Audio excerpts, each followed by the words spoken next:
defender guide.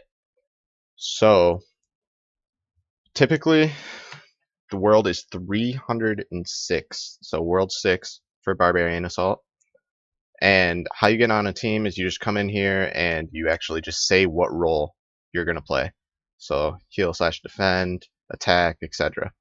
Alright, so when you're in here, first thing you want to do as a defender is stock up, okay?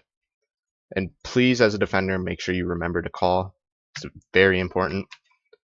Alright, so you do your call. And this is how I like to do this. So right up here at the ear says worms, so that's what you're going to want to lure them with. So you want to set one, set another, and make sure you're setting them behind. Alright, then every once in a while they'll switch up. And usually, yep, see, as long as they're near the trap, typically they'll get hit by the trap. Although that's not always the case. In that case, it worked out really well. So in between waves, you want one person to always walk out and then walk back in, accept the invite, because then you don't have to wait the 60-second countdown. So in higher waves, if you're a level 1 defender, which I am on a level 1 defender, you might have trouble luring them all and getting them killed. At that point, you want your collector to help you out, okay, by gathering the red eggs and the yellow eggs. If they gather the red and yellow eggs, they can actually shoot the runners, which makes your job a little easier.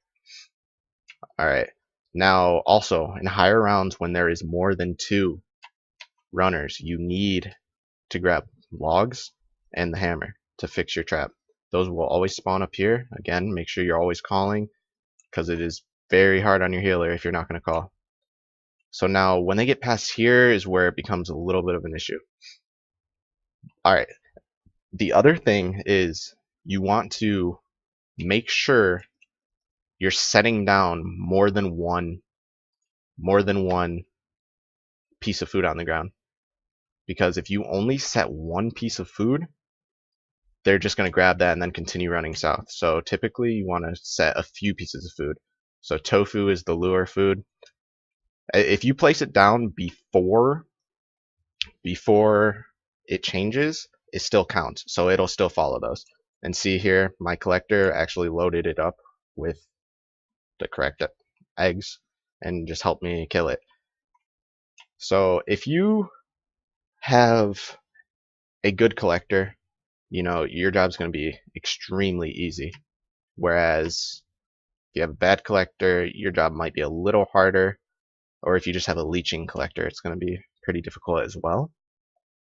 So how the teams end up balancing out actually is you have to have one or the other. You need to have a good defender with a bad collector, or a bad defender and a good collector. Because as a good collector, you can carry your defender through it.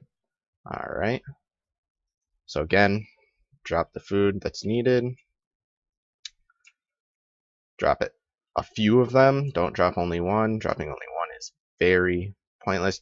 Alright. Another tip. See how it says crackers? That's what you're going to need to lure them. Drop the food that is not called if you need them to run north. See how he'll run away from the food he didn't like, which will lead him back into the trap, which was tofu, which I dropped the time before, which he actually still went and ate. So defender role, typically, you know, people find it to be one of the hardest roles. It's really not that hard. And like I said, if you have a collector, you can, you know, you can get carried through this as well. But level 1 defender is very unfortunate. It's not very good. So try to get them to come on up here. None have walked in my trap yet this round. Alright, there's one. And leveling up a defender actually increases your range that you can lure them from. So again, collectors will help you whenever you need it. Makes things a lot easier. Sorry if this guide seems kind of bad. It's my first attempt at making a guide like this. If I left anything out, let me know. I apologize if I did. If you enjoyed it, leave a like. And thank you. Thank you very much.